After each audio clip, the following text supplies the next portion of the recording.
నమస్తే, welcome to NCN news. బులెటిన్ల ముందుగా headlines చూద్దాం. విభిన్న ప్రతిభావంతురాలు నాగులపల్లి ఆదిలక్ష్మికి ట్రైసైకిల్ అందజేసిన జిల్లా కలెక్టర్ పి ప్రశాంతి.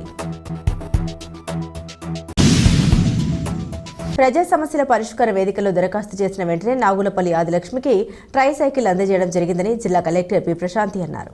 సోమవారం ప్రజా సమస్యల పరిష్కార వేదిక కార్యక్రమంలో భాగంగా జిల్లా కలెక్టర్ పి ప్రశాంతి రాజమహేంద్రవరం 45వ వార్డులో నివాసం ఉంటున్న మానసిక దివ్యాంగురాలు నాగులపల్లి ఆదిలక్ష్మికి 8,500 రూపాయల విలువ గల ట్రైసైకిల్ను అందించారు. విభిన్న ప్రతిభావంతులు ఒక ప్రదేశం నుండి మరో ప్రదేశానికి వెళ్లాలంటే మరొకరిపై ఆధారపడే పరిస్థితి ఉంటుందని, వారికి చేదోడుగా సహాయకారిగా ఉండేందుకు ఉచితంగా 3 చక్రాల సైకిల్స్ ప్రభుత్వం అందిస్తోందని జిల్లా కలెక్టర్ పి ప్రశాంతి అన్నారు. ఈ సందర్భంగా ఆదిలక్ష్మి కుటుంబ సభ్యులతో మాట్లాడి యోగక్షేమాలను అడిగి తెలుసుకున్నారు. ఈ కార్యక్రమంలో joint collector S Chinnaramudu, DRO T Sitaramamurthy, ఇతర జిల్లా అధికారులు తదితరులు పాల్గొన్నారు.